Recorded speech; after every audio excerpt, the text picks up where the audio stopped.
Hello दोस्तों, हम हाजिर हैं एक नई वीडियो के साथ। इस वीडियो में मैं आपको बताऊं कि शौर्य चक्र होता क्या है और ये किन लोगों को दिया जाता है, और आपको मैं ये बताऊंगा कि प्रेसिडेंट कोविंद के हाथों कितने मुसलमानों को 2021 में शौर्य चक्र से नवाजा गया। पहले हम ये जान लेते हैं कि शौर्य चक्र होता क्या है और इसकी शुरुआत कब हुई थी और ये किन किन लोगों को दिया जाता है। इसकी फुल डिटेल पहले हम जान लेते हैं, फिर मैं आपको वो वीडियो भी बताऊँगा कि प्रेसिडेंट कोविंद के ज़रिए किन किन मुसलमानों को 2021 में शौर्य चक्र से नवाजा गया। तो चलिए शुरू करते हैं। 4 जनवरी 1952 को अशोक चक्र क्लास 3 के तौर पर इसे कायम किया गया और 27 जनवरी 1967 को इसका नाम बदलकर शौर्य चक्र रख दिया गया।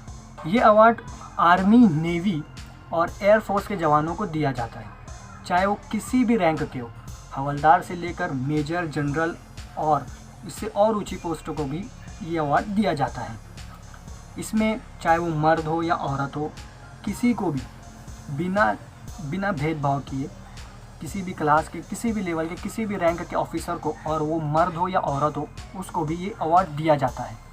और ये फोर्स के नर्सिंग डिपार्टमेंट के लोगों को भी ये अवार्ड दिया जाता है, आम लोगों को भी दिया जाता है, चाहे वो मर्द हो या औरत हो, वो किसी भी फील्ड में हो, उनको भी ये अवार्ड दिया जाता है। सिविलियन को इसलिए दिया जाता है कि उन्होंने अपनी लाइफ में कभी भी कोई भी ऐसा बहादुरी का काम किया हो जो किसी ने भी नहीं किया हो, उनको भी हिंदुस्तान के प्रेसिडेंट के ज़रिए ये अवार्ड दिया जाता है। सेंट्रल पैरामिलिट्री फोर्स और रेलवे प्रोटेक्शन फोर्स के लोगों को भी अवार्ड दिया जाता है कि वो जैसे रेलवे में कोई पटरी पर आ गया, उसको बचाने के लिए, या बच्चा, बहुत सी वीडियो आपने देखी होंगी कि रेलवे की पटरी पर बच्चा आ जाता है और वहाँ पर खड़ा एक आदमी उसे बचा लेता है। तो ये रेलवे प्रोटेक्शन फोर्स के जवान होते हैं जो ये सब काम करते हैं, जो किसी की जान बचाते हैं, किसी को हादसात से बचाते हैं। तो वैसे लोगों को भी बहादुरी के तौर पर ये शौर्य चक्र से नवाजा जाता है। और इसी के साथ साथ गवर्नमेंट की तरफ से शौर्य चक्र के साथ साथ पर मंथ 1500 रुपये का भत्ता भी ऐसे लोगों को दिया जाता है जो जिन्हें तो शौर्य चक्र से नवाजा जाता है। शौर्य चक्र की फुल डिटेल्स जो मैंने आपको बताई हैं। तो चलिए अब शुरू करते हैं वो वीडियो जिसमें इस साल 2021 में प्रेसिडेंट सर कोविंद के हाथों से किन किन मुसलमानों को ये अवार्ड दिया गया, उसकी वीडियो आप मुलाहिजा फरमाइए, आप देखिए और मुझे कमेंट करके बताइए कि आपको ये वीडियो कैसी लगी। इसे लाइक कीजिए, नए हो तो मेरे चैनल को सब्सक्राइब कीजिए और बेल आइकॉन पर जाकर ऑल पर सेट कर लीजिए कि मेरी हर नई आने वाली वीडियो को आपको पता चल सके। और बस इतना, ये फ्री है तो जाइए और सब्सक्राइब कीजिए, लाइक कीजिए, कमेंट कीजिए। जय हिंद। श्री अरशद खान, इंस्पेक्टर जम्मू एवं कश्मीर पुलिस, मरणोपरांत।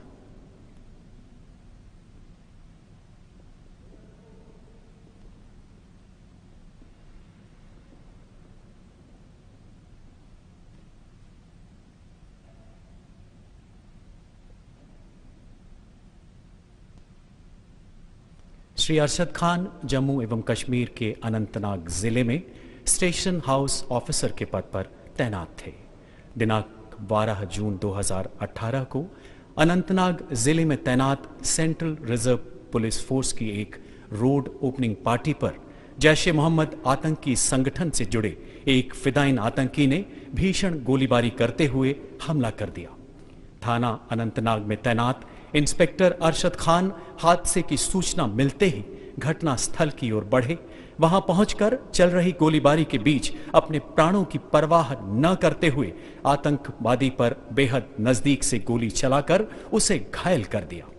आतंकी ने बहादुर पुलिस इंस्पेक्टर पर ग्रेनेड फेंका और गोलियां बरसानी शुरू कर दी। सीने में गोली लगने से वो बुरी तरह जख्मी हो गए एवं बाद में दिल्ली के एम्स अस्पताल में वीरगति को प्राप्त हुए।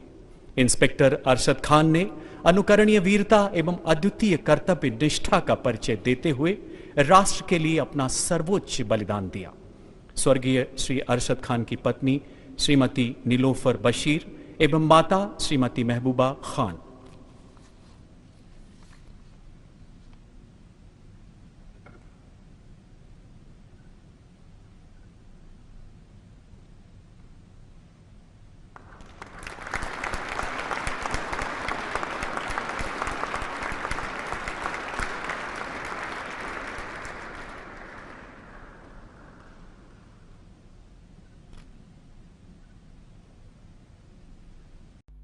श्री इमरान हुसैन टाक, उप निरीक्षक जम्मू एवं कश्मीर पुलिस। मरणोपरांत।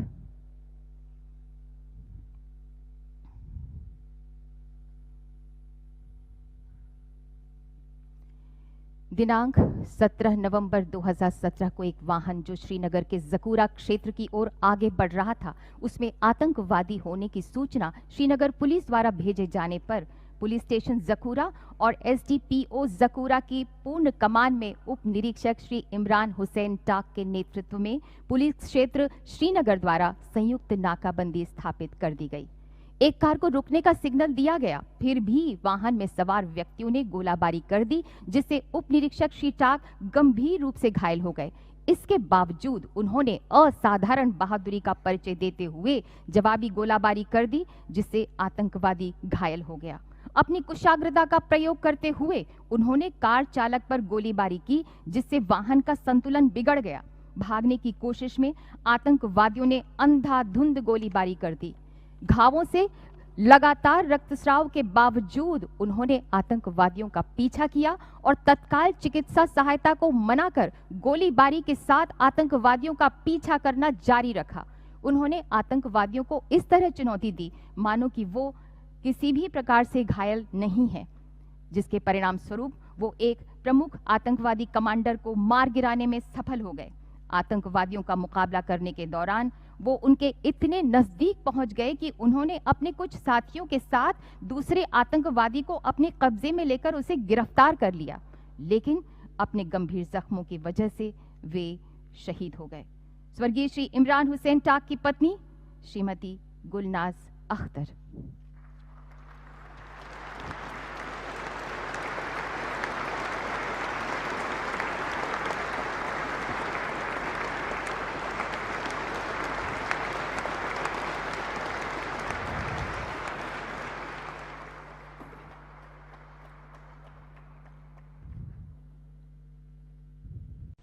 शत्रु का मुकाबला करने के सिवाय शौर्यपूर्ण कार्यों के लिए शौर्य चक्र श्री गुलाम मुस्तफा बर्रा एसटीसीटी जम्मू और कश्मीर पुलिस मरणोपरांत, श्री नासिर अहमद कोहली एसटीसीटी सिपाही जम्मू और कश्मीर पुलिस मरणोपरांत।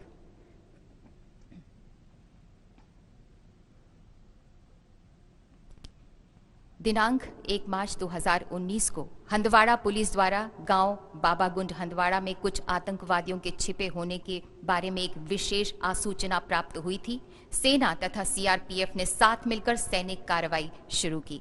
इस गांव की भौगोलिक स्थिति बहुत कठिन थी और लक्षित मकान तक पहुंचना बहुत ही चुनौतीपूर्ण था। एसडीसीटी मुस्तफा बर्रा और एसडीसीटी नासिर अहमद कोहली ने कुछ सदस्यों वाले एक छोटे समूह का नेतृत्व करके गंभीर खतरे का सामना किए जाने वाली इस चुनौती को बहादुरी से स्वीकार किया।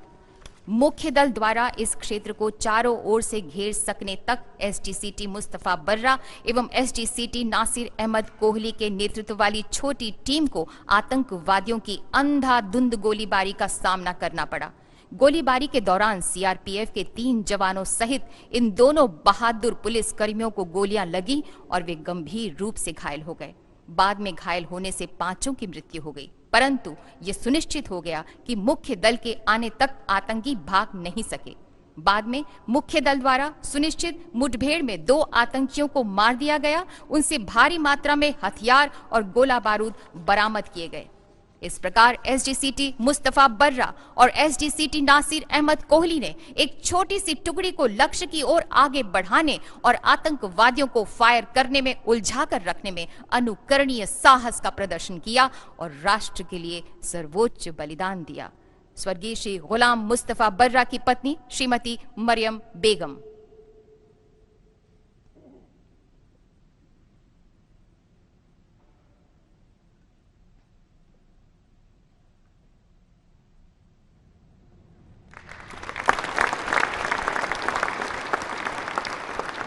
स्वर्गीय श्री नासिर अहमद कोहली की पत्नी श्रीमती शहनाज बेगम।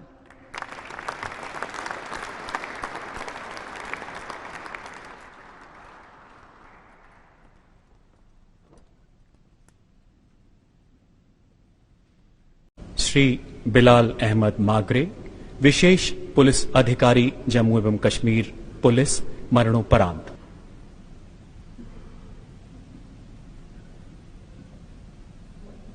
श्री बिलाल अहमद मागरे बारामूला में विशेष पुलिस अधिकारी के रूप में कार्यरत थे।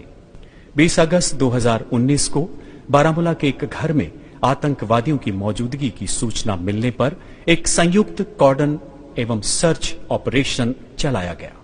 लक्षित मकान में फंसे नागरिकों को सुरक्षित निकालने तथा आतंकवादियों को निरस्त करने के लिए श्री बिलाल अहमद मागरे ने स्वेच्छा से इस अभियान में हिस्सा लिया।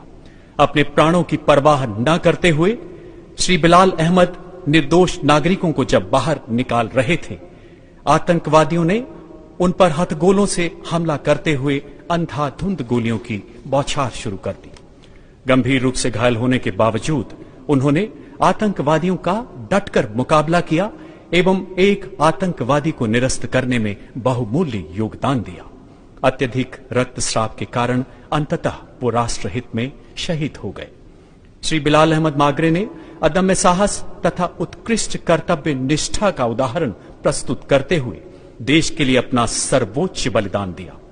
स्वर्गीय श्री बिलाल अहमद मागरे की माता श्रीमती सारा बेगम।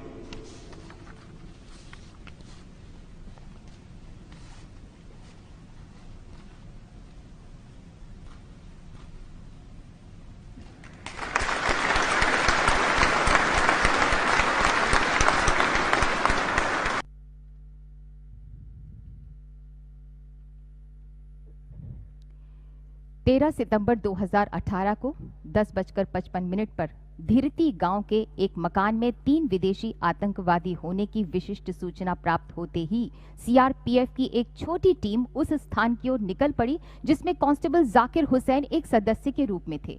आतंकवादियों ने उनके दल पर गोलीबारी प्रारंभ कर दी। श्री हर्षपाल सिंह उप कमांडेंट ने अपने साथी कांस्टेबल जाकिर हुसैन के साथ उन पर जवाबी हमला करने के लिए घुटनों के बल पर आगे बढ़कर मोर्चा संभाल लिया। आतंकवादियों ने उनके ऊपर लगातार ग्रेनेडों से भारी गोलीबारी कर दी। श्री हर्षपाल सिंह उप कमांडेंट और कांस्टेबल जाकिर हुसैन के संयुक्त प्रयासों से एक आतंकवादी घटनास्थल पर ही मारा गया और शेष 2 जख्मी हो गए। दोनों ही वीरों को आतंकवादियों का सामना करने में गोली लगी। अत्यधिक रक्तस्राव के बावजूद योद्धा की तरह दोनों ही अटल होकर डटकर युद्ध करते रहे। उन्हें मोर्चा छोड़ना नामंजूर था। दोनों योद्धाओं को इलाज के लिए अस्पताल पहुंचाया गया। शेष दोनों आतंकवादियों को उनकी टीम द्वारा निरंतर गोलीबारी करके धराशायी कर दिया गया और उनके पास से बड़ी मात्रा में हथियार, गोला बारूद और विस्फोटक बरामद किए गए। एक सच्चे सैनिक और युद्धक साथी की तरह कांस्टेबल जाकिर हुसैन ने अपने जीवन की परवाह न करते हुए अपने कमांडर के साथ आतंकवादियों का सामना किया। उन्होंने बल्कि सर्वोच्च परंपरा को बनाए रखते हुए अनुकरणीय वीरता का प्रदर्शन किया। कांस्टेबल जाकिर हुसैन।